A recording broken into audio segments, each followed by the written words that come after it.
조선야화를 찾아주셔서 감사합니다. 구독과 좋아요, 알림 설정 부탁드립니다. 때는 조선시대 후기, 한양 땅에는 박씨 성을 가진 부자가 살았습니다. 그는 본래 양반집의 서자였는데 장사에 큰 소질을 보여 본가에서 독립을 한 뒤에 큰 부를 이루어 박씨 상단을 꾸리고 있었습니다. 그러던 어느 날 그의 본가에서 형님이 그를 찾아왔습니다. 그의 형님은 벼슬길에 올라 관직을 하고 있었지만 배다른 동생인 박씨를 찾아 종종 사는 형편을 묻기도 하면서 우애 좋게 지냈습니다. 나으리, 날도 추운데 어찌 여기까지 직접 행차를 하셨습니까? 내 아우가 보고 싶어 왔다네. 이제 아버님도 돌아가셨으니 형님이라 부르라니까. 그래도 법도가 있는데 어찌 그럴 수 있겠습니까?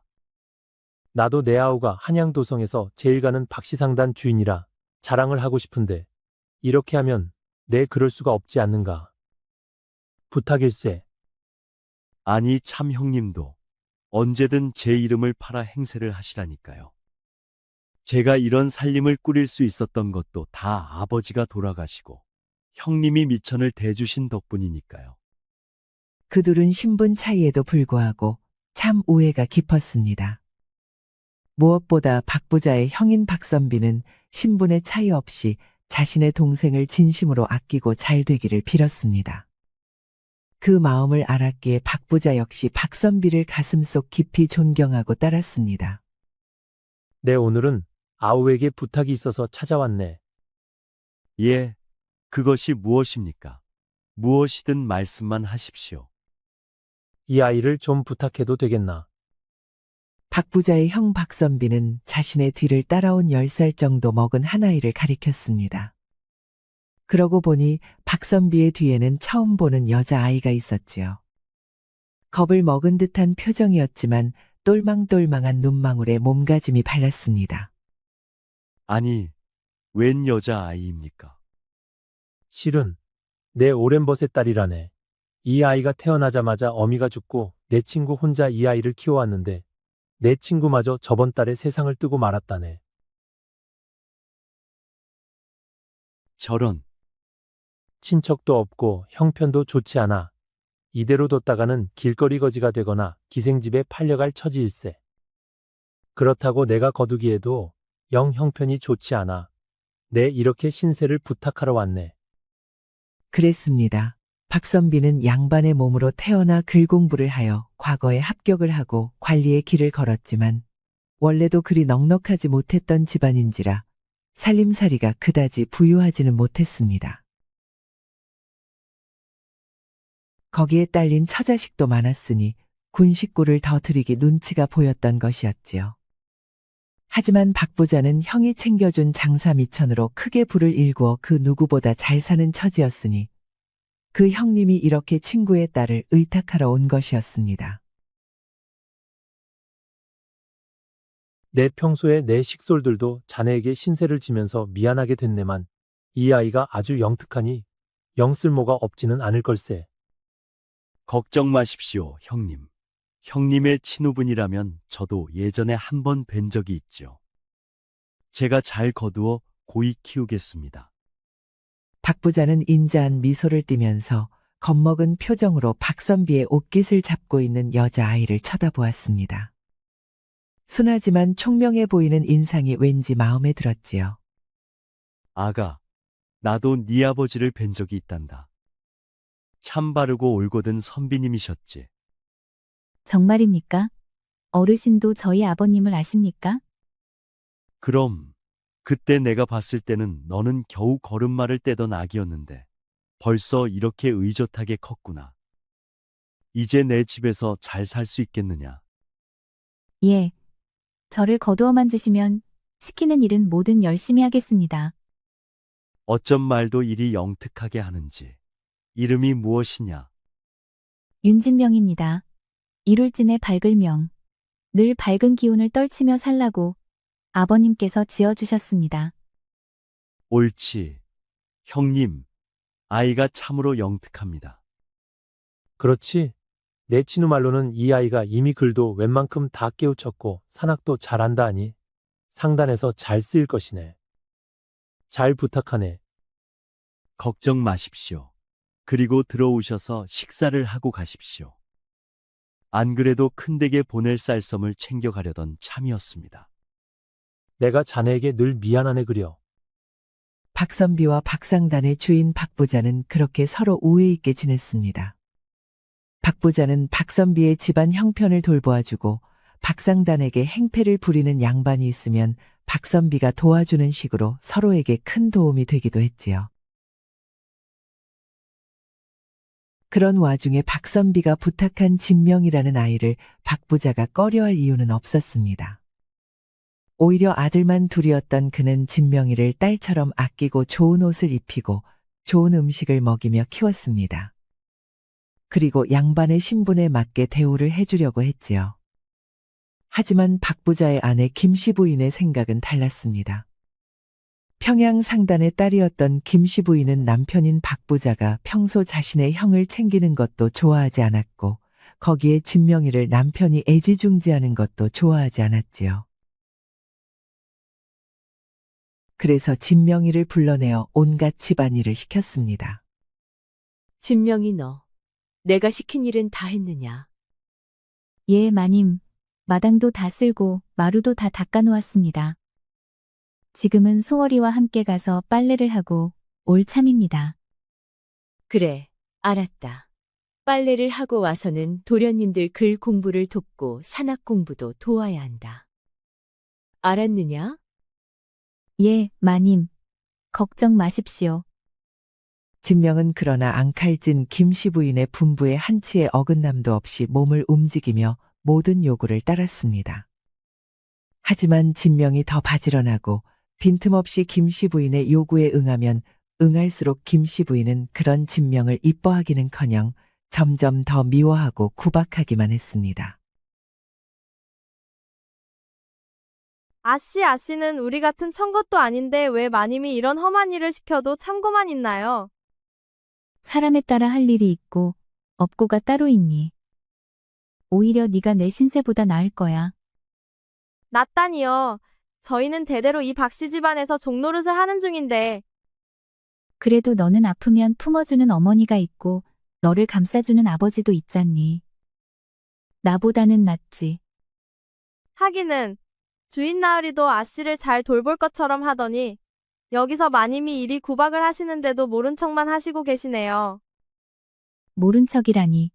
이렇게 걷어서 먹여주고 입혀주시는데 그 은혜만으로도 나는 되었어. 얼른 빨래나 하고 오자. 또 혼이 나겠다. 예, 아씨. 박부자는 진명을 거두고 애지중지 좋은 것을 입고 먹는지는 살폈지만 자신의 아내인 김씨 부인이 대놓고 진명을 구박하고 몸종처럼 부리는 것은 모른 척했습니다.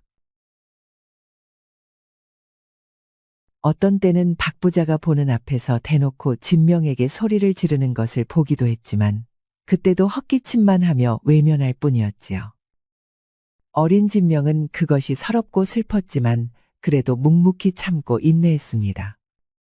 박부자와 김씨 부인에게는 두 아들이 있었습니다. 큰 아들인 준상과 작은 아들인 준서였습니다. 그 둘은 앞으로 이 큰 상단을 물려받기 위해 열심히 공부를 하고 있었습니다. 김씨 부인은 두 아들을 공부시키기 위해 조선 최고의 독선생을 모셔서 공부를 가르쳤지요. 그리고 어느 날부터 진명이도 함께 공부를 했습니다. 공부가 끝나면 두 도령의 숙제와 나머지 공부를 가르치는 역할을 해야만 했지요. 그 정도로 진명은 머리가 영특했습니다. 비록 셋 중 가장 나이가 어렸음에도 말이지요. 박부자의 작은 아들 준서는 그런대로 공부도 잘 따라가고 이해력도 빨랐지만 가장 큰 문제는 큰 아들인 준상이었습니다. 준상은 머리가 좋고 나쁘고를 떠나 공부에 아예 관심이 없었습니다. 툭하면 공부 시간에 도망을 가 독선생으로부터 꾸중을 듣기 일쑤였습니다. 부인, 오늘도 큰 아드님이 수업에 나오지 않았습니다. 예? 내 분명 공부 시간에 늦지 말라 일렀거늘. 그뿐 아닙니다. 공부 시간에 나온다 하여도 공부에는 관심이 없이 딴청을 피우거나 조는 일도 허다합니다. 그러니 제가 공부를 알려주기가 참으로 힘이 듭니다. 죄송합니다. 제 단단히 일러 다시는 이런 일이 없도록 하겠습니다. 이번이 한두 번도 아니고 되었습니다. 내 원래 양반이고 중인이고 차이 없이 글 공부에 뜻이 있는 아이들을 가르치는 것이 즐거움이었으나 대개 큰 아드님은 공부에 뜻이 없소이다. 정말 죄송합니다. 제가 회초리라도 때려 단단히 버릇을 고치겠습니다. 스스로 뜻이 없는데 그걸 매를 든다고 되겠습니까? 그건 사대부가의 자제라도 못할 일이요. 큰 아드님 말고 진명이와 작은 아드님만 가르친다면 제가 계속하겠지만 그렇지 않다면 다른 선생을 찾아보시는 것이 좋겠소이다. 아니, 선생님 말고 어떤 분을 찾는단 말입니까? 양반 사대부 외에는 글 공부를 가르쳐 주지 않는 선생들 뿐인데. 그러면 큰 아드님은 빼고 수업을 하겠소. 그 편이 서로에게 나을 것이오. 공부를 하지 않고 늘 놀거리만 찾아다니는 큰아들 때문에 김씨 부인은 크게 화가 났습니다. 하지만 그런 김씨 부인의 화는 엉뚱한 곳으로 흘렀지요. 공부를 하지 않고 쏘다니는 자신의 큰아들을 혼내는 것이 아니라 애먼 진명이를 불러다 족치기 일쑤였으니까요. 공부 때문에 큰아들이 한 소리를 듣는 날이면 어김없이 진명이는 마님의 방으로 불려들어가 모진 회초리를 맞아야 했습니다. 그리고 그런 모습을 보고 울며 어머니를 말리는 사람은 오직 둘째 아들인 준서뿐이었지요. 내 그렇게 당부했잖아. 큰 도련님을 찾아서 같이 글 공부를 가라고. 잘못했어요. 마님, 잘못했습니다. 진명은 회초리를 맞으며 그저 울며 잘못했다빌 뿐이었습니다. 그런 모습을 보며 큰아들인 준상은 낄낄댈 뿐이었지요. 그러니까 늦지 않게 나를 찾았어야지. 어머니, 저는 진짜 시간이 된 줄 모르고 낮잠을 자고 있었다니까요. 어머니, 그만하세요. 저와 진명이가 형님을 찾아다녔지만 알겠다 말만 하시고 갑자기 나가셔서 돌아오지 않으셨어요. 진명이는 잘못이 없습니다. 뭐야? 그럼 준상이가 잘못했다는 거냐? 너는 어찌 형보다 이깟 기집애를 감쌀 수가 있느냐? 이 어미가 너를 그렇게 키웠느냐? 김씨 부인은 더더욱 화를 내며 진명이를 호되게 회초리로 내려쳤습니다. 그를 말리던 준서도 같이 혼이 났지요. 그랬습니다. 김씨 부인은 큰아들 준상만 이뻐하고 작은 아들 준서는 대놓고 차별했습니다. 좋은 것이 있으면 늘 형만 챙겨주고 작은 아들에게는 형에게 양보를 하기를 강요했지요. 같은 배로 낳은 자식인데도 대놓고 차별을 하는 것을 보고 집안 하인들까지 김씨 부인을 욕할 정도였습니다. 특히 아이들이 크면서 첫째인 준상이에 비해 둘째인 준서의 영특함과 올바름이 더더욱 빛이 날수록 김씨 부인의 차별은 극에 달했습니다. 그런 둘째 아들 준서가 진명이의 편을 들 때면 김씨 부인의 폐악은 하늘을 찔렀습니다. 나중에는 준서 역시 진명이의 편을 들고 싶어도 들 수 없을 정도였지요. 그렇게 구박을 당한 진명이가 참다 혼자 몰래 숨어 울고 있을 때면 준서가 몰래 찾아와 위로해 주었습니다. 많이 아팠지? 자, 이거 내가 약방에서 가져온 고약이야. 상처에 붙이고 있으면 빨리 낫는데. 고맙습니다, 도련님. 저번에 주신 고약도 잘 들었는데 왜 또 사오셨어요? 그것보다 이 약이 더 좋다고 하니 저번처럼 들켜서 뺏기지 말고 이번에는 잘 숨기고 발라. 또 뺏기더라도 내가 또 사다 줄게. 이러다 도련님도 또 마님에게 혼이 나시겠어요. 그러면 어때? 우리 때문에 늘 죄 없는 네가 매번 매를 맞고 혼이 나는데. 미안하다, 진명아. 이렇게 위로해 주시는 도련님도 있는데요. 뭘? 저는 괜찮습니다. 걱정 마셔요. 어머니에게 사랑받지 못하는 준서와 오갈 데 없이 구박을 견디며 살아가는 진명. 그들은 그렇게 서로에게 의지하며 애틋한 사이가 되어 함께 자랐습니다. 그렇게 세월이 흘렀습니다. 준서와 진명은 어느새 어엿한 처녀 총각으로 자랐습니다. 그 사이 첫째인 준상은 혼인을 해 최 씨 성을 가진 아내를 맞이했습니다. 박 씨 상단은 첫째 준상이 물려받을 준비를 하고 있었고 준서는 형님을 도와 아래에서 온갖 일들을 처리했습니다. 그리고 그 옆을 진명이 지키고 있었지요. 몇 해 전 박 씨 상단을 지키던 박 부자가 쓰러져 자리에 몸져 누운 지 오래라 더 이상 일을 하지 못하게 되었던 것입니다. 하지만 준서와 진명은 매일 박 부자를 찾아가 그날의 매상을 보고하고 상단의 일을 논의했기 때문에 박 씨 상단은 박 부자가 직접 운영했을 때와 큰 변화 없이 번성했습니다. 모든 것이 준서와 진명 덕분이었지요. 오늘은 충청도에서 곡식이 올라와야 할 시기인데 아직 소식이 없네. 제가 오늘 마포로 나가보겠습니다. 다만 어제 선원들의 말이 바람이 거세어 예전보다 2, 3일 더 걸린다 하였으니 기다려보세요. 마포로는 내가 나가볼 테니 너는 오늘 사람들을 시켜 포목 정리를 하려무나. 요즘 자꾸 비단 개수가 맞지 않는 것 같아. 아, 큰 서방님이 어제 비단 한 필을 내오라고 하셔서 내드렸습니다. 그 비단 한 필이 대체 얼마짜리인데 형님은 대체 무슨 생각이신지. 일단 비단 개수를 맞추어 놓고 다음부터 큰형님이 말씀하시면 나에게 먼저 이야기를 해. 소용없다는 거 아시잖아요. 어차피 이 상단이 내 거라 하시면서 다 내가시는데. 그러다 또 마님에게 곤욕을 치르실 겁니다. 답답하구나. 이렇게 준서와 진명이 상단을 위해 열심히 일을 하는 동안 준상의 행태는 정말 기가 찼습니다. 준상은 상단 일은 모두 준서와 진명에게 맡기고 매일 투전판과 노름집, 그리고 기생집만 드나드느라 정신이 없었습니다. 그리고 자신의 아버지가 벌어 쌓아둔 부와 자신의 동생이 벌어들이는 돈을 마구잡이로 쓰느라 바빴지요. 자, 마음껏 드시게. 내 오늘은 우리 월양이 머리를 올린 기념으로 내가 내는 것이니. 역시 자네는 통이 크네. 전에 춘심이 머리를 올릴 때도 거하게 쏘더니. 월양아, 내 너무 고맙구나. 고맙기는 월양이가 제일 고맙지.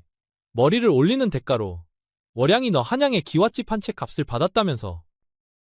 어머, 그리 부러우셨으면 선비님은 두 채 값을 가져오시지 그러셨어요. 그러면 소녀가 얼른 매셨을 것인데. 그래, 하룻밤에 기와집 한 채가 뚝딱 생겼으니 내 이 따위 변변한 양반 신세보다 기생인 네가 더 낫다 싶다. 자네는 무슨 그런 소리를 하나. 아무리 그래도 사대부 양반인 자네가 어찌 우리 같은 신분과 비교가 되겠어. 얼른 술이나 마시게. 준상은 돈 꽤나 있다는 중인 자제들과 그들과 어울려 술이나 얻어먹는 몰락한 양반의 자제들과 어울리면서 돈을 펑펑 써댔습니다. 자신의 부인이나 어머니인 김씨 부인이 아무리 말려도 듣지를 않았지요. 매일매일 재산이나 축내며 밖으로 돌아다니자 김씨 부인은 준상의 아내인 최 씨도 구박했습니다. 하지만 상인의 딸인 최 씨도 성격이 만만치는 않았지요. 네가 매일 바가지를 긁어대니까 애가 저렇게 밖으로 놔두는 것이 아니냐. 마음을 잡아서 집에서 일을 하도록 해봐야지. 그게 제 탓입니까? 이게 다 어머니가 너무 오냐오냐 키우셨기 때문이 아닙니까? 뭐야. 이래도 괜찮다, 저래도 괜찮다 하시면서 잘못이 있을 때면 전부 도련님과 진명이 탓만 하시고 저희는 내버려 두었으니 이 지경이 된 거 아닙니까? 이제 아버님이 돌아가시면 저희는 어떡합니까? 아직 멀쩡히 살아있는 네 아버지 이야기는 왜 하느냐. 빨리 돌아가시기라도 했으면 좋겠느냐. 어머님, 생각을 해보십시오. 상단 운영은 이미 도련님과 그 진명인가? 뭔가 둘이 다 해먹고 있는데 이 상황에서 아버님이 돌아가신다 생각해 보십시오. 저희는 어찌 되겠습니까? 어찌 되긴 어찌 돼. 어차피 이 상단은 네 남편 것이야. 내가 그리 할 것이야. 잘도 그리 되겠습니다. 돈이 흐르는 곳으로 사람이 몰리는 것이 세상 이치인데 평생 장사치 집안에서 사셨으면서 그것도 모르십니까? 저희는 쫓겨날 것입니다. 뭐라? 어머니 신세도 다를 바 없을 것입니다. 그러니 애먼저만 잡지 말고 빨리 방도를 마련해야 합니다. 아시겠어요? 상인의 딸이었던 최 씨는 머리 회전이 빠르고 동계산이 빠른 인물이었습니다. 그런 모습이 장사에는 관심이 없던 큰아들과 잘 어울릴 것 같아 혼사를 치룬 것이지만 박 부자와 김 씨 부인은 최 씨가 얼마나 탐욕스러운지는 미처 알지 못했던 것이지요. 최 씨는 어리석은 모정에 사로잡힌 김 씨 부인의 옆에서 계속 둘째 아들에 대한 이간질을 했습니다. 박 부자가 세상을 뜨면 상단을 장악한 둘째 아들 준서가 진명과 짜고 자신들을 쫓아낼 것이니 빨리 정리를 해야 한다고 말이죠. 그 말을 철석같이 믿은 김 씨 부인은 병석에 누워있는 박 부자를 들들 볶았습니다. 빨리 재산 정리를 합시다. 영감. 그게 무슨 소리요? 지금 상단을 전부 준서와 진명이 그년이 관리하고 있잖아요. 이러다가는 상단을 그 둘이 빼돌려 지들 것으로 하면 어떡합니까? 빼돌리다니. 어차피 나는 상단을 절반으로 공평하게 준상이와 준서에게 나눠줄 생각이었어. 아니, 자꾸 준상이 이 녀석이 이리 살면 모두 준서에게 물려줄 수도 있어. 뭐요? 그게 무슨 소리입니까? 엄연히 준상이가 큰 아들인데. 절반도 말이 안 되는 소리인데 전부 준서에게 물려준다니. 지금 준상이 하는 짓을 보시오. 이게 이 상단을 이어갈 놈이 할 행동이요? 내 당장 이 녀석을 주리를 틀어도 모자랄. 박 부자는 말을 마치지 못하고 기침을 했습니다. 그는 자신의 몸이 갈수록 쇠약해지고 있다는 걸 깨달았지요. 박 부자의 말을 들은 김 씨 부인은 매서운 눈으로 자신의 남편을 노려보다 횡하니 자리를 나가버렸습니다. 방 밖에는 두 사람의 이야기를 듣고 있던 며느리 최 씨가 김 씨 부인을 기다리고 있었지요. 그 모습을 보자 박 부자는 아차 싶었습니다. 분명 무슨 일이 일어날 것만 같았지요. 박 부자는 밤새 생각에 잠겼습니다. 하지만 거동이 힘든 그에게는 당장 다른 대책이 없었습니다. 무엇보다 말은 그렇게 했지만 준상과 준서 둘 다 박 부자 자신의 자식이었으니 누굴 하나 내치기도 누굴 하나 버릴 수도 없었기 때문이었습니다. 하지만 예전부터 대놓고 자식들을 차별하던 자신의 아내 김 씨와 돈에 대한 탐욕으로 가득한 최 씨를 그대로 뒀다가는 큰 사단이 날 것이라는 걸 박 부자는 직감했습니다. 그때였습니다. 누군가가 박 부자를 불렀습니다. 인자하고 따뜻한 음성이었지요. 아우님, 아우님. 형님, 아니 여긴 어쩐 일이십니까? 우리 아우님이 보고 싶어 왔지. 아, 오늘은 내 친우도 같이 왔다네. 잘 지내셨어? 내 우리 진명이만 맡겨두고 인사를 하지 못해. 미안했어. 무슨 말씀이십니까? 제가 잘 거둔다고 거두었는데 모자란 부분이 많았습니다. 박 부자는 갑자기 몸이 가벼워지는 것을 느꼈습니다. 그는 자리에서 벌떡 일어나 자신의 형님과 그 친구인 윤선비에게 절을 올렸지요. 아니요.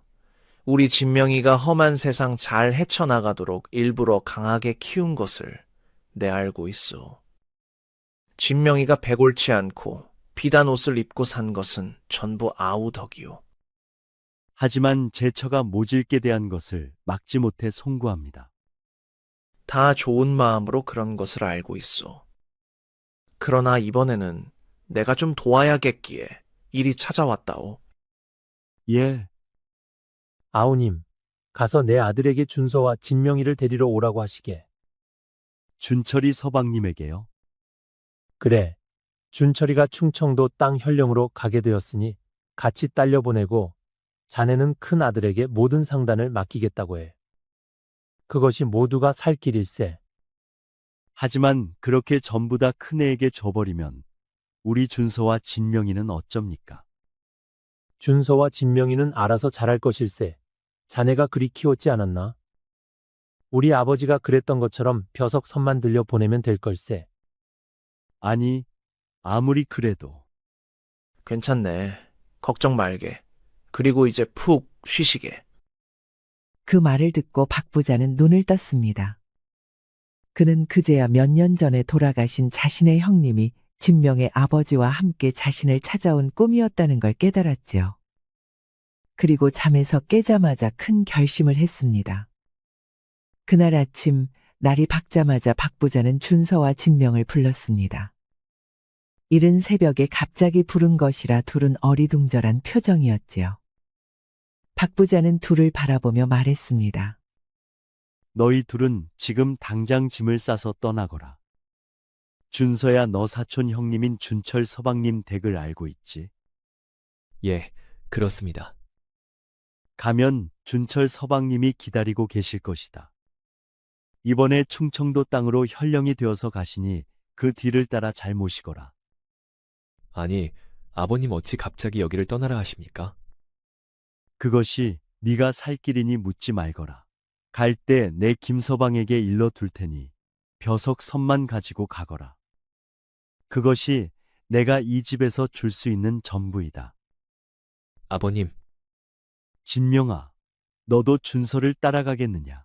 그게 아니라면 내 너를 받아주겠다는 곳으로 보내주겠다. 그간 너를 탐내는 혼처가 많았으니 금방 갈 수 있을 것이다. 나으리, 허락하신다면 저도 준서 도련님을 따라가겠습니다. 그래, 당장은 그게 나을 것 같구나. 내 진작에 네 혼처를 정해 좋은 곳으로 시집을 보냈어야 했는데 갑자기 몸이 일이 되어 챙기지 못해 미안하구나. 아닙니다. 저는 이미 나으리의 은혜에 충분히 감사드리고 있습니다. 지난날 내 네가 내 처에게 매를 맞고 우는 걸 보고도 못 본 척했다. 네 스스로 강하게 일어나 잘 살아가길 바라는 마음이었는데 그래도 좀 바람막이가 되어줄 걸 후회가 되는구나. 마음에 맺혔느냐? 전혀 아니옵니다. 그때마다 죽을 쏘어서 보내시고 몸에 좋은 약재를 보내주신 것을 잘 알고 있습니다. 준서야, 네 어미와 형은 틀렸다. 이미 재산에 눈이 멀어 천륜과 일륜도 다 저버릴 사람들이니 이제 스스로 살기를 찾도록 해라. 나 역시 예전 집에서 아버지가 보내주신 쌀 석섬을 들고 나와 이 부를 이루었느니라. 아버님, 너는 할 수 있다. 아니, 오히려 나보다 훨씬 더 나은 사람이 되어 주변에 많이 베풀며 좋은 상인이 되거라. 진명이가 곁에 있으니 더 빨리 이룰 것이다.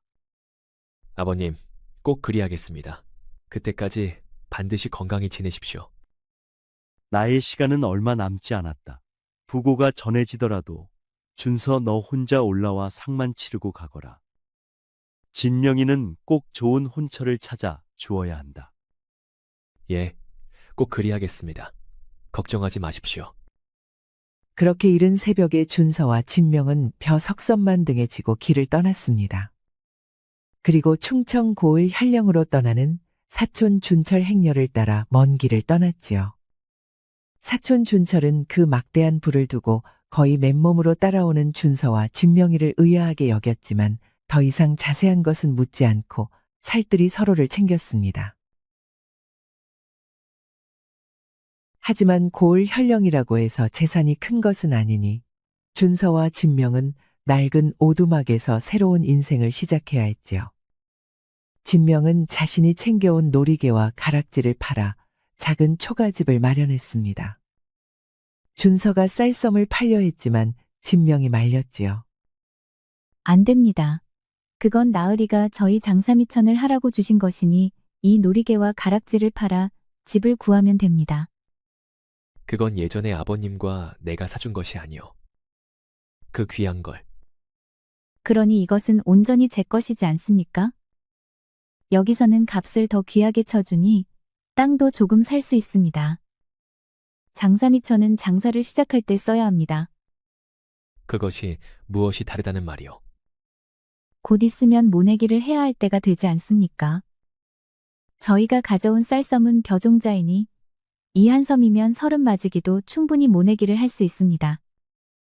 그러나 모두들 벼종자를 가지고 있었을 것이 아니요. 아닙니다. 작년에 여기는 흉년이 들어 종자가 충분하지 않았습니다. 준철이 서방님 관아의 창고에도 종자씨가 모자라 고충이 있다는 상소가 있었습니다. 두고 보십시오. 저희가 가져온 벼석섬은 곧 기와집 한 채 값이 될 것이니. 진명의 예상은 적중했습니다. 그들은 모내기 처리되어 벼종자 값이 치솟을 때까지 벼종자는 그대로 두고 다른 장신구와 비단 옷을 팔아서 살 집을 구하고 시장에 장사를 할 곳을 구했습니다. 모내기 처리되고 벼종자 값이 치솟자 준서와 진명은 자신들이 가지고 온 벼를 풀어 큰 돈을 벌었습니다. 처음 벼 2섬을 팔아 2배의 이득을 남기자마자 진명은 발이 빠른 하인을 풀어 경기도에 가서 벼 넉섬을 다시 사오게 했습니다. 그리고 그 다음 사온 벼 넉섬과 마지막 한 섬을 보태어 벼 5섬을 팔아 다시 3배의 이문을 남겼습니다. 그들은 단숨에 그 일대에서 가장 큰 돈을 벌어들인 상인이 되었습니다. 하지만 진명은 다시 판 돈의 절반을 풀어 벼종자 값이 싼 경기도에서 벼 5섬을 구해 싼 값에 풀었습니다. 아니, 갑자기 이렇게 싼 값에 풀면 어떡하시오? 시세가 갑자기 뚝 떨어졌지 않소? 도련님은 나으리의 말씀을 기억하지 못하십니까? 나보고 큰 상인으로 성공하라 하시었지 않소? 예. 그리고 주변에 어려운 사람도 꼭 도우라 하셨습니다. 이제 모내기철이 다 끝나갑니다. 조금만 늦으면 벼농사를 망치게 됩니다. 그러니 돈이 있는 사람은 전부 종자를 사갔을 겁니다. 아직까지 종자를 사지 못한 사람은 가난한 사람들이겠구려. 맞습니다. 봄이 이리 깊도록 아직 종자를 사지 못한 사람들은 정말 가난한 사람들입니다. 그간 사고 싶어도 비싸서 사지 못했으니 이제는 그들에게도 저희가 번 돈을 돌려주어야 하지 않겠습니까? 준서는 진명의 현명함에 감탄했습니다. 어릴 때부터 진명이 현명하고 똑똑하다는 것을 알기는 했지만 큰 상단을 운영했을 때보다 아예 처음부터 상단을 새로 시작하고 보니 진명의 진가는 더더욱 빛을 발했던 것이죠. 그들은 무사히 그곳에서 자리를 잘 잡았습니다. 그런데 준서와 진명이 한숨을 돌리자마자 한양집에서 불길한 소식이 날아들었습니다. 바로 박부자의 부고 소식이었죠. 준서는 그 자리에 털썩 주저앉았습니다. 그리고 사촌 준철과 함께 황급히 길을 떠났지요. 내 급히 다녀오겠소. 그동안 몸 조심하고 상단을 잘 지키고 있으시오. 저도 가고 싶습니다. 왜 저는 못 가게 하십니까? 나도 그 마음 알겠소. 하지만 아버지가 오지 말라고 했던 걸 잊었소이까. 모든 것이 아버지 말씀대로 되지 않았소. 그러니 마음이 안타까워도 그냥 여기에 있는 게 낫겠소. 준서는 진명을 달래놓고 준철과 황급히 길을 떠났습니다. 진명은 거기서 기다릴 수밖에 없었지요. 아버지의 장례를 치르기 위해 떠나갔던 준서는 한 달이 넘도록 아무 소식도 없이 돌아오지 않았습니다. 답답해진 진명은 서신을 보내보기도 하였지만 답장이 오지 않았습니다. 그때 준서의 사촌인 준철이 다시 관아로 돌아왔다는 소식을 듣고 진명은 황급히 준철을 만나기 위해 관아로 달려갔습니다. 나으리, 우리 준서 도련님은 왜 같이 오시지 않은 것입니까? 아, 걱정 말거라. 재산을 정리하느라 할 일이 많아. 그러니 너보고 안심하고 기다리라고 하더구나. 예, 재산을요? 그래, 작은 아버님이 돌아가시고 그 큰 재산을 이제 나누어야 하지 않겠느냐. 곧 너에게 소식이 갈 것이다. 너도 한양으로 곧 부를 작정인가 보더라. 그게 정말입니까? 큰 도련님이 재산을 나누어 주신다고 하셨습니까? 당연한 일 아니더냐. 그간 그 큰 상단을 꾸린 사람도 바로 준서인데. 당분간은 그 일을 하느라 정신이 없을 것이다. 그런데 아무리 서신을 보내도 답이 오지 않습니다. 혼인을 올리고 재산도 정리하는 사이에 네 서신에 답을 할 새가 어디 있겠느냐. 나도 연통을 넣어 놓테니 너는 일을 정리하고 있거라. 홀레요? 무슨? 준서도 이미 혼기가 꽉 차지 않았느냐. 이번에 준상이가 좋은 혼처를 구해서 혼례를 올렸다. 재산을 정리하는 김에 분가를 할 셈인가 보더라. 아니, 준서 도련님이 혼인을 하시는 겁니까? 그래, 나도 혼인을 하는 걸 보고 오는 길이다. 너도 곧 한양으로 불러 좋은 곳으로 시집을 보내준다고 했으니 여기 일을 정리하고 있는 것이 좋겠구나. 너도 혼인을 해야 할 것이니 몸을 정갈이하고 있고. 진명은 공손히 인사를 하고 다시 준서와 차린 상점으로 돌아왔습니다. 준서 도련님이 혼인을 하신다니 기쁜 소식이기는 했지만 마음 한편 쓸쓸함이 밀려왔습니다. 하지만 뒤이어 곰곰이 생각해보니 모든 것이 이상했지요. 어르신이 돌아가시자마자 재산을 바로 나누어 준다니. 그럴 리가 없는데. 진명은 머릿속이 복잡해 일찍 가게 문을 닫고 집으로 돌아갔습니다. 생각하면 생각할수록 이상했지요. 준서 도련님은 늘 내서찰에 바로 답을 하시던 분이었는데 거기다 혼인을 치르시고 거기에 내 혼처를 알아보고 있다니. 진명은 가슴 한쪽이 아릿함을 느꼈습니다. 사실 준서와 진명은 서로를 애틋하게 생각하는 사이였습니다. 그랬지요. 어느덧 진명은 준서를 사모하고 있었습니다. 그랬기에 그 옛날 박 부자가 혼인을 할 것인지 준서를 따라 갈 것인지를 물었을 때도 망설임 없이 준서를 따라 이 먼 곳으로 오겠다는 것입니다. 하지만 진명은 낮에 들었던 준철의 말을 떠올렸습니다. 나도 준서가 혼인을 하는 걸 보고 오는 길이다. 너도 곧 혼인을 해야 할 것이니 몸을 정갈이하고 일을 정리하고 있거라. 준서가 곧 좋은 혼처를 정해 너를 불러올릴 것이다. 그 말을 떠올리자 가슴이 답답해진 진명은 일찍 잠자리에 들었습니다. 이러한 자신의 감정은 진명 혼자만의 착각이었는지도 몰랐지요. 그 생각을 했더니 문득 진명의 눈가에는 눈물이 고이기까지 했습니다. 단 한 번도 직접적으로 이야기를 한 적은 없었지만 진명은 준서도 자신의 마음을 알고 있고 또 준서의 마음도 자신과 같다 여겼습니다. 하지만 아니라는 사실을 확인하고 가슴이 아팠습니다. 이미 준서가 다른 사람의 남편이 되었다는 사실에 진명은 혼자 흐느껴 울다가 잠이 들었습니다. 잠이 들었던 진명은 자신을 부르는 소리에 깜짝 놀라 잠에서 깨었습니다. 진명아, 진명아. 방 밖에는 준서가 자신을 애타게 부르고 있었지요. 진명은 벌떡 일어나 방문을 열고 밖으로 뛰어나갔습니다. 하지만 어리둥절했지요. 그곳은 자신이 지금 살고 있는 충청도 땅의 작은 초가집이 아니라 예전 박 부자네의 넓은 한양집 마당이었기 때문이었습니다. 진명은 준서의 목소리를 찾았습니다. 하지만 목소리만 들릴 뿐 준서의 모습은 그 어디에서도 보이지 않았습니다.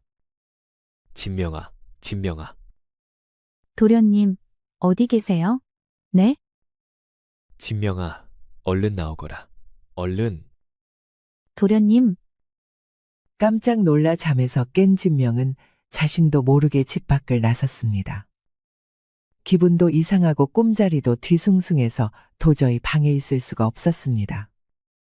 진명은 집 마당을 나섰지요. 우물가에라도가 눈물을 흘린 얼굴을 씻으려는 생각이었습니다. 그렇게 밤늦은 시간 동네 우물가에서 세수를 하고 돌아온 진명은 자신의 집 앞 골목길에서 수상한 그림자를 눈치챘습니다. 자신의 집 앞에는 큰 보자기를 든 어두운 그림자 둘이 마당에 서 있었습니다. 진명은 그 둘을 단숨에 알아보았습니다. 바로 준철의 관청에서 일을 하는 관아의 노비들이었기 때문이었습니다. 일을 어쩌면 좋아? 왜 없지? 그러니까 뒷간에도 없고 어디를 갔지? 큰일이야. 아니 갈 곳도 없는 것이 어디로 튀었지? 벌써 눈치를 챈 건가? 설마 현감이 자기 사촌 아우와 살던 여자를 보쌈할 걸 어찌 미리 안단 말이야. 아니 그러면 어디로 갔단 말일세? 그것도 이 한밤중에. 잡아가지 못하면 우리가 경을 칠 거라는 걸 몰라서 그래. 거 진짜 귀신이 고칼 노르실세. 아, 혹시 장터 상단에 있는 거 아닌가? 거긴 이미 다른 놈들이 갔어. 아, 거기 있다가 다른 놈들에게 잡혀간 건가? 그럴지도 모르지. 얼른 가보세. 안 그래도 맘씨 고운 상단 여주인을 내 손으로 보쌈하기 싫었네. 차라리 잘 되었어. 나도 그랬네. 저번에 내 아우도 이 집에서 싸게 종자를 받아 농사를 지었는데 사촌이라는 놈이 돈을 받고 자신의 사촌아우 여자나 탐하고 에이 나쁜 놈. 그들의 이야기를 들은 진명은 그림자 속에 몸을 숨기고 그들이 떠나갈 때까지 숨을 죽였습니다. 가슴이 심하게 뛰었지요. 그리고 그들이 사라지자마자 급히 집에서 돈이 될 만한 것들을 챙겨 미련 없이 길을 떠났습니다. 이건 분명 준서 도련님에게 무슨 일이 생긴 거야. 내가 가서 알아봐야겠어. 한양까지 가는 길은 멀고 험했습니다. 하지만 진명은 그 어떠한 것도 상관이 없었지요. 한양에 도착한 진명은 일단 허름한 옷으로 몸을 숨기고 박씨 상단을 살폈습니다. 하지만 2달 전 박 부자가 세상을 뜨고 박씨 상단은 겉보기에는 별다른 변화가 없어 보였습니다. 하지만 그 속사정은 아주 형편없이 달라졌다는 걸 진명은 금방 알 수 있었습니다. 이제 영물건 살만한 곳이 없어졌어. 그러니까 박씨 상단이 그렇게 될 줄 누가 알았겠나? 자네 들었나? 거기 물건이 거의 다 투전판이며 기생집으로 다 흘러가고 남아있는 거라고는 포목 몇 필과 쌀섬이 전부라던데. 그래도 저번 달에 준서 도령이 돌아왔으니 뭐 좀 달라지려나? 그래봐야 형이 건달이 되어 돈을 펑펑 쓰고 있는데 아무리 준설해봐야 어쩔 수가 있으려고. 진명은 가슴이 답답해졌습니다. 준철의 이야기는 하나도 맞는 것이 없었지요. 상단은 이미 기울기 시작하고 있었고 여기저기 빚의 대금을 치르지 못해 물건을 빼앗기고 있는 상황이었습니다. 다른 곳들도 등을 돌리기 시작했지요. 그런 상황에 준서는 그곳으로 돌아와 바깥 출입도 하지 않은 채 집안에만 두문불출하고 있으니 모든 것이 이상했습니다.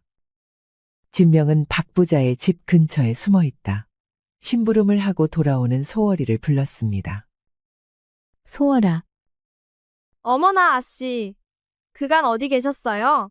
큰마님이 아씨와 준서 도련님이 집을 나가시고 얼마나 불같이 화를 내셨는지 아세요? 그보다 소월아, 이게 어찌된 일이니? 준서 도련님은 어디 계셔? 아씨, 조심히 저를 따라오셔요. 준서 도련님이 큰일 나신 것 같아요. 소월이는 진명이를 남몰래 쪽문을 통해 집 안으로 데리고 들어갔습니다. 그리고 준서가 있는 외딴 행랑채로 데리고 갔지요. 도련님은 여기 갇혀 계세요. 저희가 밥을 드리고 있는데 식사도 제대로 안 하십니다. 갇혀 계시다니. 무슨 소리야. 혼인을 하셨다며. 그게 혼인이 아니에요. 이를 어쩌면 좋습니까?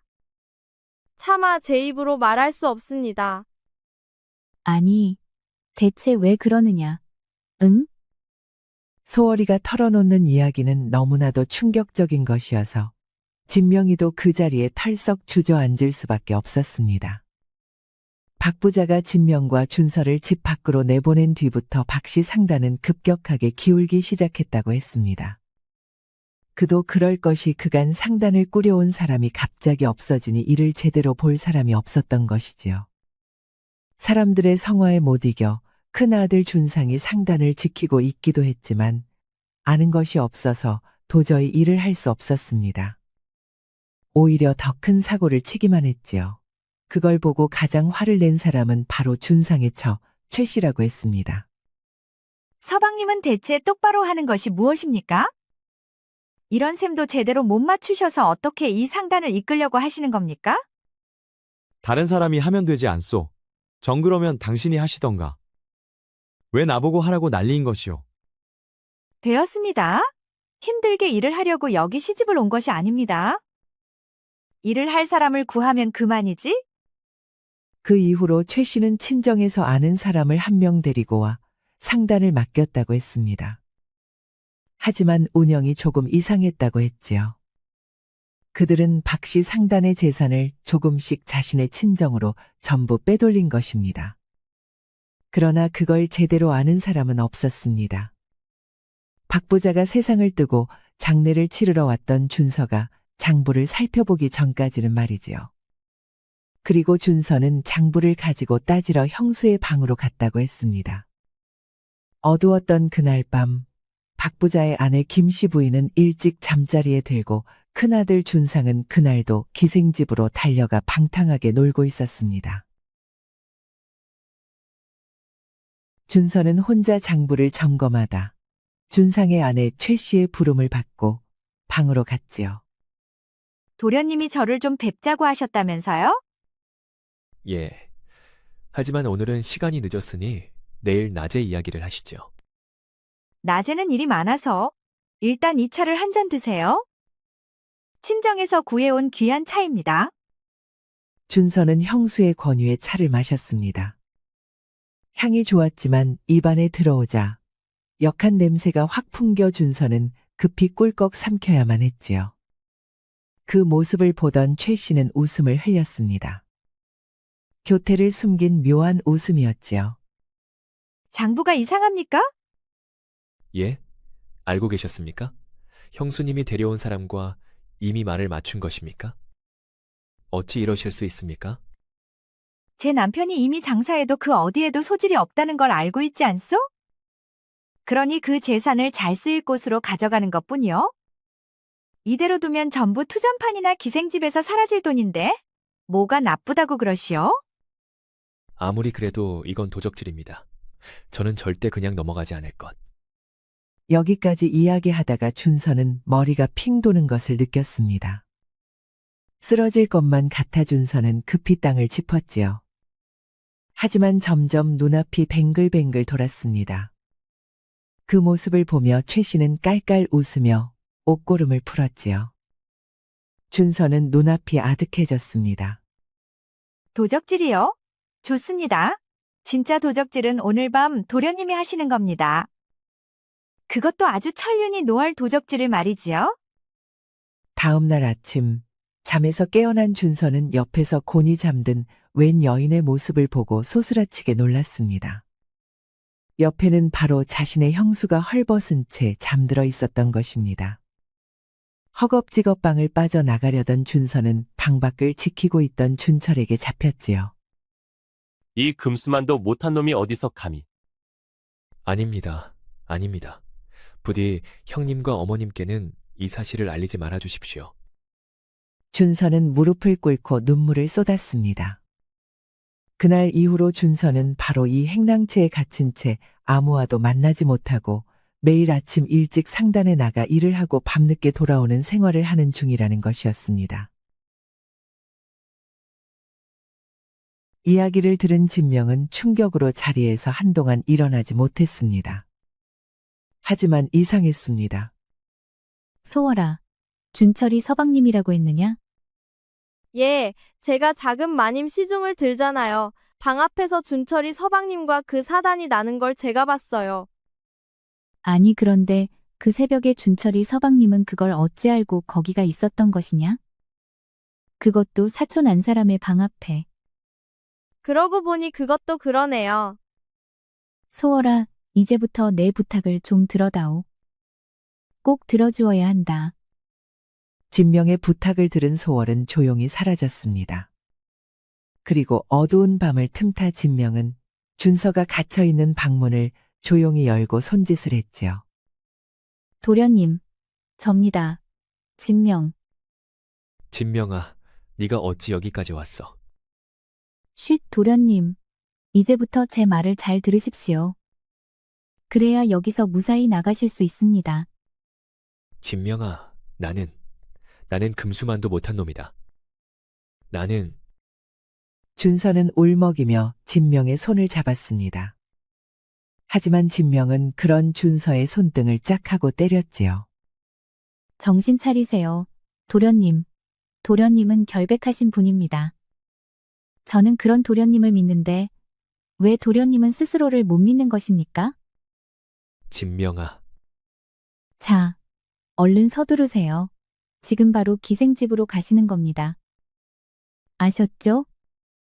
한편 그 시각 큰아들 준상의 아내 최 씨의 방에서는 최 씨와 최 씨가 친정에서 불렀다는 일꾼 양서방이 둘이 앉아 낄낄대고 있었습니다. 그 순진한 둘째는 아직도 질질 짜고만 있어? 그럼요. 아직도 지가 나와 동침한 줄 알고 매일 내 얼굴을 볼 때마다 어쩔 줄을 몰라 하는 중이랍니다.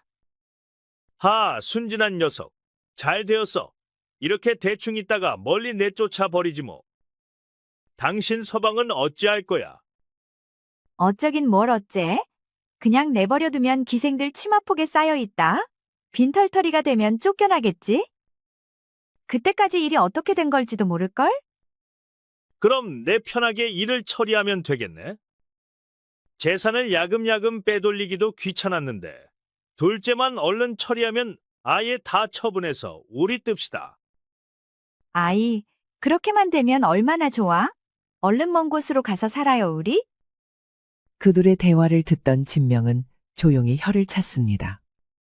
모든 것이 탐욕스러운 최 씨의 계략이었지요. 그리고 김 씨 부인과 큰아들은 일이 이렇게 되는 줄은 꿈에도 모르고 있었습니다. 그때 소월이 나섰습니다. 마님, 야참을 가지고 왔습니다. 야참? 무슨 야참이냐? 낮에 명나라에서 귀한 다과가 들어왔습니다. 나으리께서 작은 마님이 저녁을 드시고 나면 갖다 드리라고 보내셨습니다. 알았으니 문 밖에 두고 가렴. 소월은 최 씨의 문 앞에 귀한 과자와 따뜻한 차를 두고 물러나왔습니다. 진명은 그 모습을 지켜보고만 있었지요. 얼마나 시간이 지났을까. 잠에서 깬 최 씨는 깜짝 놀랐습니다. 방 안에서 자신이 양서방과 함께 헐벗은 채 꼭 껴안고 잠에 들어 있었던 것입니다. 최 씨는 급히 양서방을 깨웠습니다. 이보시게. 얼른 일어나시게. 아이고 머리야. 응? 이게 어찌 된 일이오? 빨리 일어나시오. 누가 보면 큰일이오. 아니 이게 무슨 일이야? 둘은 이불 속에서 잠이 깨어 허둥지둥 거렸습니다. 그때였죠. 갑자기 최 씨의 방문이 벌컥 열리더니 누군가 들어서다 멈칫했습니다. 그리고 벌거벗은 채 부둥켜 안은 그들의 모습을 보더니 고함을 지르는 것이었습니다. 이년놈들이 지금 무슨 짓이야? 내 이것들을. 왜야? 그게 무슨 말이냐? 아니, 이것들이 지금 뭐 하는 짓이야? 최 씨는 혼비백산했습니다. 갑자기 자신의 방으로 시어머니인 김 씨 부인과 자신의 남편 준상이 쳐들어온 것입니다.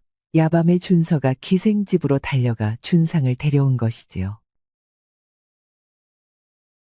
최 씨는 김 씨 부인에게 그대로 머리채가 잡혀 마당으로 끌려 내려갔습니다. 그리고 마구 발길질을 당했지요. 세상에 어떻게 이런 일이. 이 집안의 망신. 내 준서 말을 듣고도 믿지 못했는데. 양서방은 하인들에게 바로 끌어내려가 멍석에 둘둘 말렸습니다. 저놈을 매우 쳐라. 죽을 때까지 쳐도 좋다. 살려주십시오. 살려주십시오. 그날 박 부자의 안채마당은 난리가 났습니다. 최 씨는 김 씨 부인은 물론 그간 부린 폐악질의 앙심을 품고 있던 여종들까지 모두 달려들어 머리채를 쥐어뜯고 발길질을 하며 잡돌이를 하고 한편에서는 양서방이 멍석마리를 당한 채 매질을 당하고 있었으니까요. 최 씨와 양서방의 비명소리가 하루 종일 울렸지만 아무도 그들을 딱하게 여기는 사람이 없었습니다. 그 정도로 둘의 악행은 어마어마했지요. 김 씨 부인은 초죽음 상태가 된 최 씨에게 씩씩대며 침을 뱉었습니다. 당장 친정으로 꺼져라. 내 절대 그냥 넘어가지 않고 이 모든 책임을 네 친정에게 물을 것이야. 각오하는 것이 좋을 것이다. 거품을 물고 기절한 양서방은 찬물을 맞고서야 정신을 차렸습니다. 그 모습을 보고 준서는 준엄하게 이야기를 했지요. 바른 대로 이야기해라. 미리 알고 있다. 나에게 누명을 씌운 것도 준철이 형님과도 모두 짠 것이겠지? 예, 재산을 빼돌리기 위해 미리 술을 쓴 것입니다. 서방님에게 미리 약을 먹여 정신을 차리지 못하게 하고 현령님에게도 미리 돈을 써서 말을 맞춰둔 것입니다. 아무리 그래도 그렇지. 어찌 인간으로 그런 짓을 할 수 있단 말이냐? 모두 다 저 여자가 시킨 일입니다. 여기 주인나리만 돌아가시면 자기 남편이나 시어머니는 절대 모를 것이라 하여. 하필 그때 준서 도련님이 장부만 보지 않았더라면 그런 일은 없었을 것입니다. 닥쳐라. 뭐 하필 내 집 장부를 내가 보는데 그게 잘못이란 말이냐? 너를 당장 의금부로 끌고 갈 것이다. 준서는 물론 준상과 김씨 부인은 둘을 관하로 끌고 가 고변을 했습니다. 최 씨와 그 정부였던 양서방이 박 부자를 독살한 것까지 전부 밝혀졌지요. 박 부자가 생각보다 일찍 죽지 않자 둘은 그 사이를 참지 못하고 손을 쓴 것이었습니다. 그건 모두 진명이 소월과 함께 최 씨의 방을 샅샅이 뒤져 숨겨두었던 비상과 수면제를 찾아내어 밝히게 된 것이지요. 모든 사실이 밝혀지고 준철이도 자신의 큰 돈을 받고 사촌을 배신했다는 죄를 받아 관하로 압송되었습니다. 김씨 부인과 준상은 준서와 진명에게 사과를 했습니다. 내가 큰 잘못을 했구나. 하마터면 집안을 거덜내고 길거리에 나앉을 뻔했구나. 정말 미안하구나. 둘째야, 진명이에게도 큰 신세를 지었다. 모두 무사하시니 다행입니다.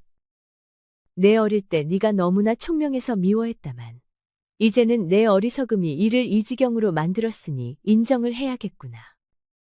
진명아, 우리 준서의 짝이 되어 주겠느냐? 예, 제가요? 그래, 이제 네가 우리 집안을 맡아다오. 왜? 우리가 중인 신분이라 싫으냐? 아닙니다. 그럴 리가요. 허나 준서 도련님이. 진명이 고개를 숙이며 얼굴을 붉혔습니다. 사실 준서의 마음을 진명은 아직 알지 못했던 것이지요. 하지만 준서 역시 얼굴을 붉히며 외쳤지요. 내가 아직까지 장가를 안 간 연유를 정말 모르느냐? 나는 너밖에 없다. 진명아. 혹시라도 네가 나를 싫어할까 싶어서 내가 말도 못한 걸 몰랐느냐? 그둘은 아버지의 3년상을 마치고 곧 혼례를 치루었습니다. 김씨 부인과 준상은 그동안의 과오를 마음 깊이 뉘우치고 살았지요. 준상은 준서의 밑에서 착실하게 일을 배웠습니다. 장사에 큰 소질은 없었지만 충격적인 일을 겪고 나서인지 준상은 웬만한 상인만큼은 일을 배웠지요. 준상은 준서와 진명이 혼례를 치룬 뒤 어머니인 김씨 부인을 모시고 준서가 내려갔던 충청도로가 거기서 상단을 꾸리며 소박하지만 행복하게 살았습니다. 그곳에서 만난 참한 아가씨와 다시 혼인도 하고 아들, 딸도 낳고 잘 살았지요. 자신에게는 골치 아프고 힘든 큰 상단의 일보다 조용히 작은 상단을 꾸리며 사는 것이 더 행복하다고 하면서 말이죠. 어쩌면 준상 역시 큰아들의 책임감에 짓눌려 자신이 이루고자 하는 것을 뒤늦게야 이룬 것일지도 몰랐습니다. 준서와 진명은 그 이후로도 조선 최고의 상단을 꾸리면서 아들, 딸을 잘 키우며 살았습니다. 상업이 점점 발달하기 시작한 조선 후기에 이미 양반이니 중인이니 하는 신분은 큰 의미가 없었습니다. 그저 큰 부를 누리고 주변에게 많은 것을 베푸는 준서와 진명은 이미 그 누구보다 큰 존경과 존중을 받으며 살았으니까요. 그리고 그 부를 바탕으로 자손대대로 훌륭한 인물을 배출하며 평안한 인생을 살다 갔습니다. 흔히 한 사람에게는 그 사람이 감당할 만한 시련이 온다고 합니다.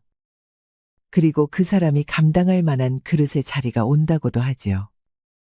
이 말은 보통 아무리 힘든 어려움이라고 할지라도 우리가 이겨내지 못할 것은 없다는 말처럼 쓰이기도 하지만 반대로 생각하면 그만큼 한 사람이 마음먹은 만큼 해내지 못할 것은 없다는 것이기도 합니다. 부잣집에 태어났거나 가난한 집에서 태어났거나 아니면 하는 일이 잘 풀리거나 혹은 하는 일마다 잘 안 풀리는 사람들이 있다 하더라도 우리는 열심히 그리고 늘 주변을 돌보면서 살아야만 합니다. 그것이 우리의 사명이자 또 우리의 앞날을 바꾸게 하는 열쇠일 것이기 때문입니다. 들어주셔서 감사합니다. 구독과 좋아요, 알림 설정을 꼭 부탁드립니다. 우리 이야기가 여러분들에게 조금이나마 재미를 선사할 수 있기를 바랍니다. 다른 재미있는 영상도 많으니 즐겁게 봐주세요. 그럼 여러분 모두 행복하고 즐거운 시간 되세요.